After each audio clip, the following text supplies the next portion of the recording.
Alright guys, welcome back to the channel. I have been dealing with a few things, a lot of depression here the last week. Man, it'd be nice if we got a decent sunset out at the lodge there in Alaska. Let's see, Tuesday, I had an appointment with a specialist on my foot from my lawyer. Like I was saying, my original doctor, he dropped out because of how badly workers' comp was treating him. His foot definitely needs surgery. It's been starting to hurt real bad on the end of the foot. Anyway, the back of the hill, when I stand on my foot, it's just absolutely killing me. Like I said, I'm dealing with a lot of depression, so how I've been able to deal with my depression a little bit is, getting into my cooking, back into the cooking. I did some cornbread the other day. It was my first time doing cornbread, and I did honey butter with it. It came out pretty awesome, and I was able to do that in the air fryer. And then last night I did cream cheese chocolate peanut butter cookies, and with the cream cheese that made the cookies like super soft. If you've had the pumpkin cookies, chocolate chip cookies, it kind of turned out like kind of cakey and really soft, really good.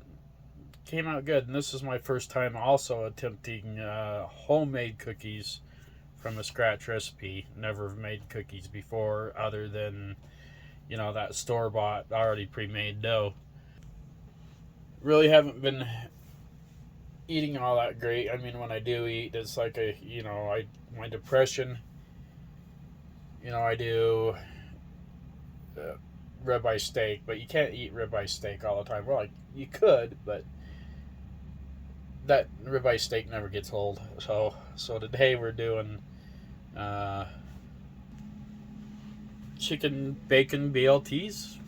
Not tried this before, so we'll give her a shot, see how it does. And then we're going to be doing 3-2-1 ribs. I was going to do those today, but it's like I said, I've had to kind of force myself to get into this. But we'll see how this turns out. Like I said, sorry guys, I am just depressed. I'm over just this whole 3-year battle of everything. I feel like nobody is caring about my health issues and the pain and everything. It's like they all just want to battle, and I just want to have a decent, somewhat of a life and get this surgery done. It's been hell. It's also, it's been cold. Our temperatures have been 68 degrees. Yeah, it's kind of been like just a really weird start to the summer. It's been raining almost like every day. My heater, it went out on me in the RV, and it gets cold at nighttime. It gets like 47 degrees, and when it starts dropping, it's just flipping miserable. And so I've been studying the RV furnace, and found out that there was like an Atwood 85-35-3 series furnace. And I pulled out the cell switch and I cleaned all that up. Everything was just super dirty all these years sitting in there.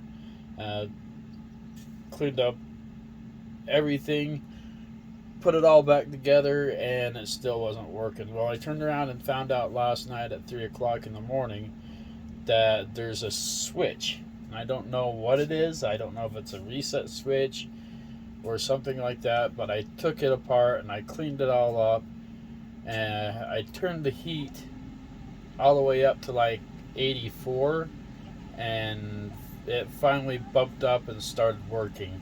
I'm thankful that it wasn't the high limit switch, because if it was the high limit switch is in a place that you have to pull the whole RV or the whole furnace out and replace this switch. And you can't, I don't know if you can just go get new furnaces, but that's probably pretty expensive. And not having any money right now, it's pretty difficult to be able to do that. So yeah, after 2 weeks of fighting with it, I got it put back together and figured out, and she's back up to running. I mean, we still need a little bit of heat.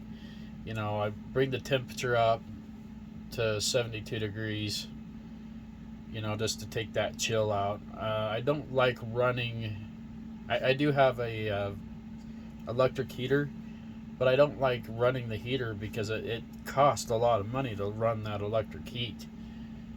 You know, you already got your fridge that's costing money, you know, to run, and that in the RV. So everything's kind of like an expense still, even living out of an RV if you're hooked up to power, you know, power.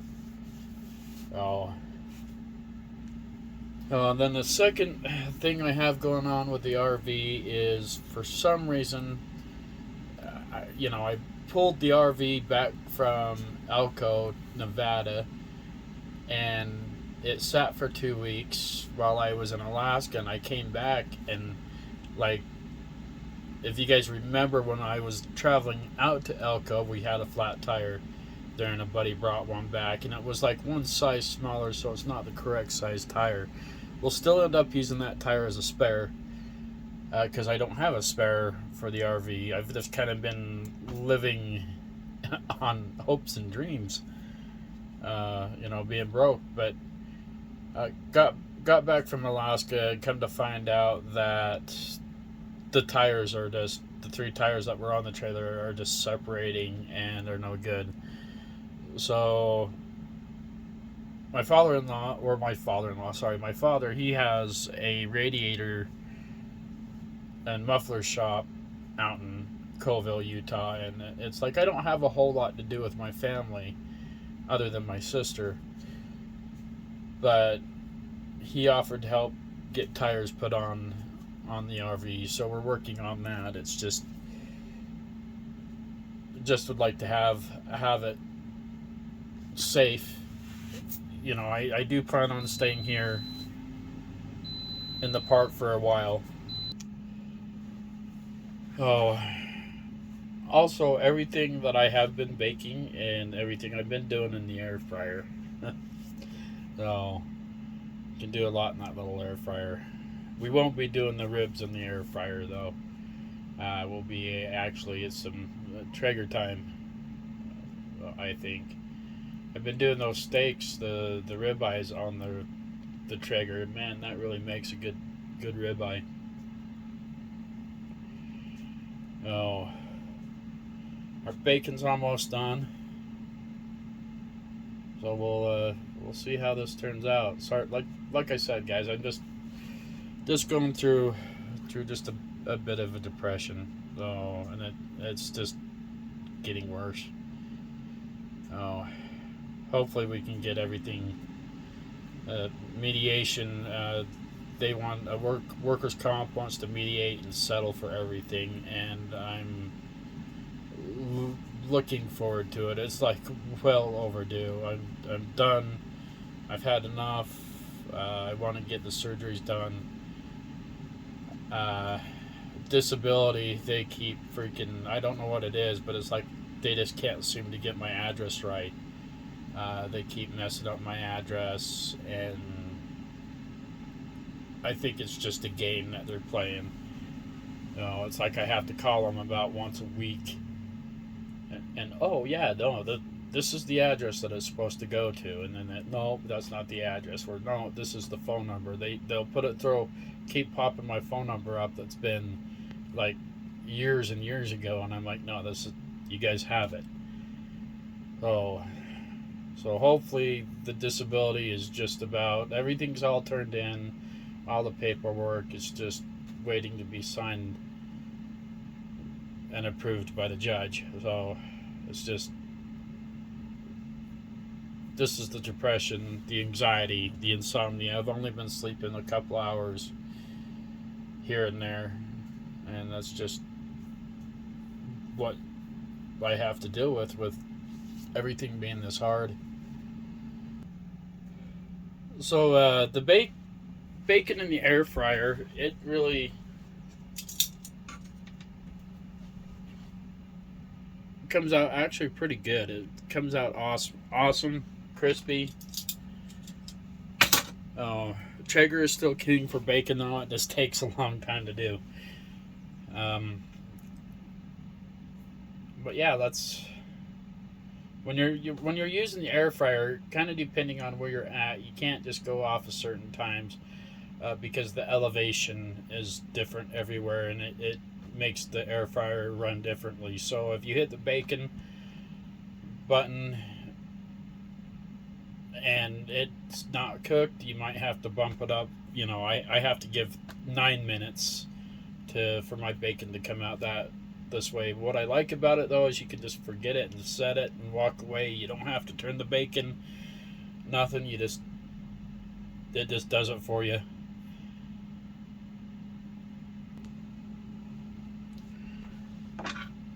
So if you use a serrated knife,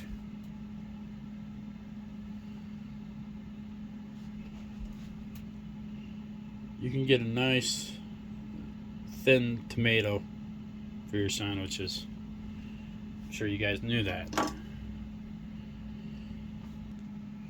Alright guys, so we got a little Munster cheese that we're going to throw on it. One of my favorites of all cheeses. So melting cheeses on your meats and stuff in the air fryer only takes about 1.5 minutes, so really fast. If you want toast bread, I don't have a toaster. Mine died last winter, but a little, I don't know, maybe 2 minutes in the air fryer. Kind of just spray a little Spam spray on it and toast it, and good. The ribs we're going to be doing, we're going to prep those in this video because I'm going to let the dry rub and everything sit overnight before we throw it in tomorrow. There you go, perfect, melty and cheesy. A little bit of salt on there. You can never have enough bacon.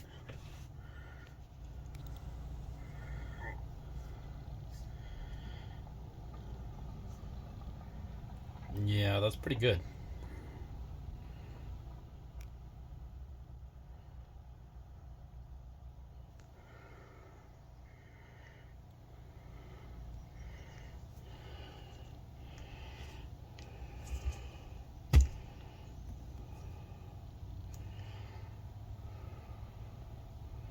Alright guys, there you have it. Alright, I'm going to eat this and then we'll come back and we'll start on the ribs.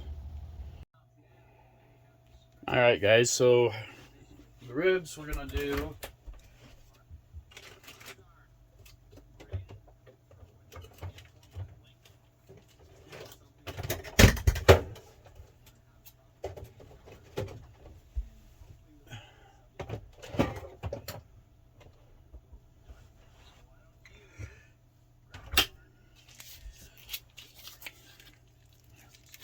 Are these guys here? About 15 bucks. Pretty big set of ribs. Let's go ahead and get these open and show you what to do here. I like to turn around and wash the ribs off.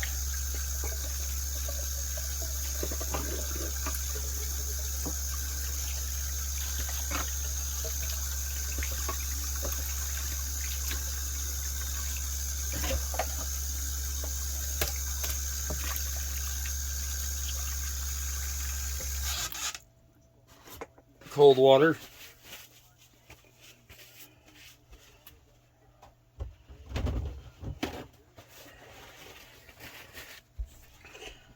Grab you a paper towel.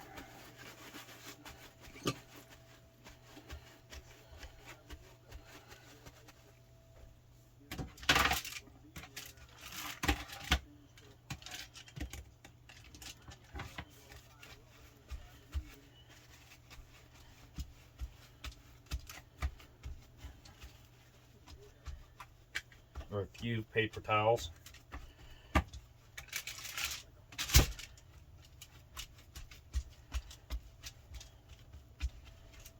Dry it up. I always keep the sink clean. So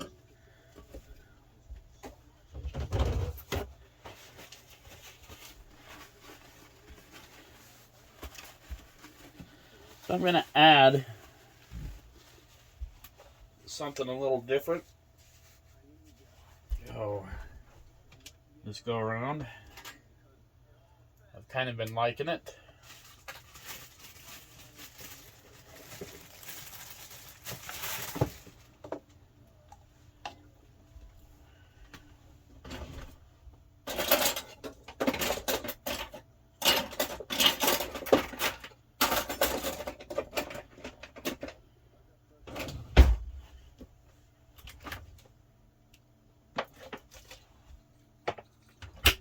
Some Worcestershire sauce.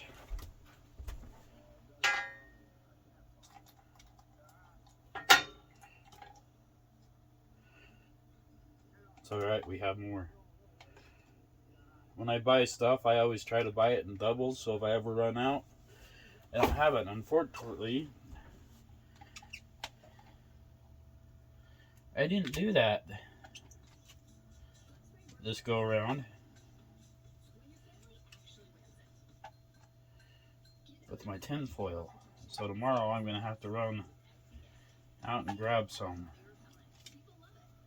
So I'm out.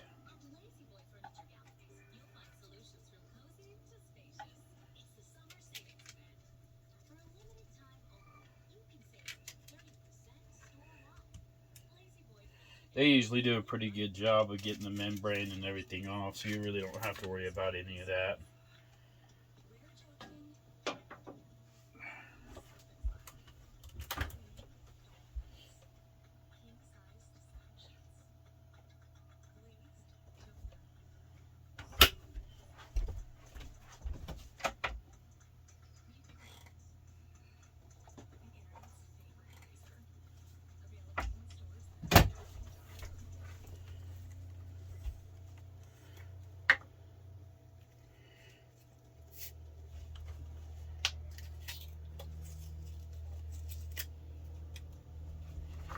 We'll see how it sticks here. This is what I'm going to use, this brown sugar bourbon rub. I don't know if you can see that or not. Maybe.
This keeps me distracted from being depressed.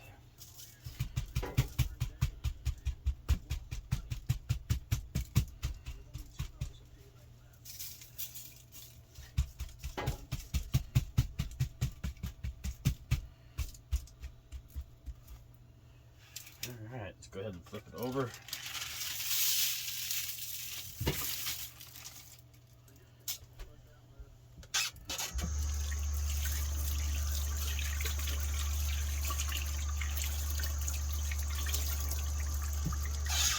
I've been using mustard. You can use mustard as a brine too. You don't taste it.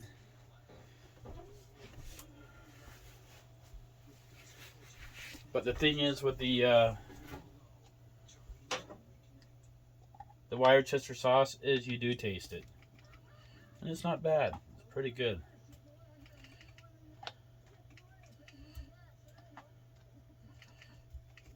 Been putting it on my steak last time I did it.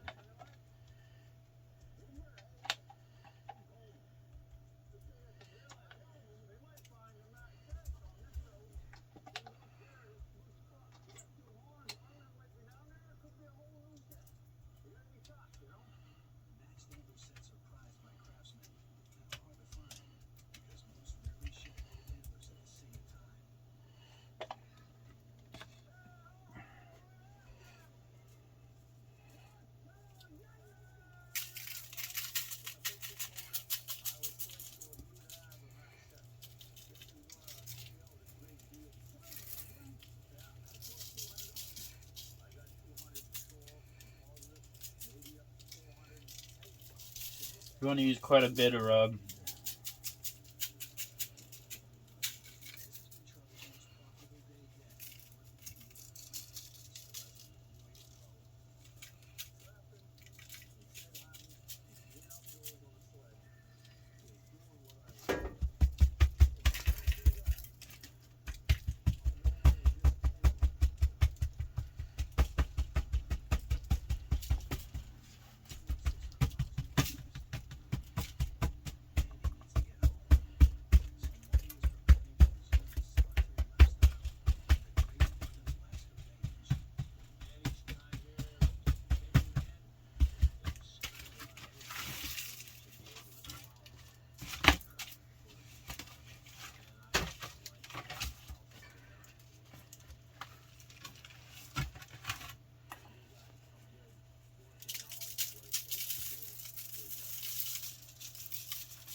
Alright guys, so this is what you want it to look like. The tin foil, it's kind of, or not the tin foil, but the saran wrap is kind of hard to deal with. Never been easy. But I actually forgot that I have some butcher paper, and my go-to is always tin foil, but I think I'm going to give the butcher paper a try this go around. So we'll see how it is. Put this back in the fridge, let it sit overnight. Tomorrow we're going to fire up that Traeger and start smoking it. These are 321 ribs. So stay tuned, come back for the video on this. Hope to see you back tomorrow. Until then, stay safe, stay warm, and hope to see you on the road. We're going to check out the heater. Yeah, our heater's working awesome. Alright guys, we'll see you tomorrow.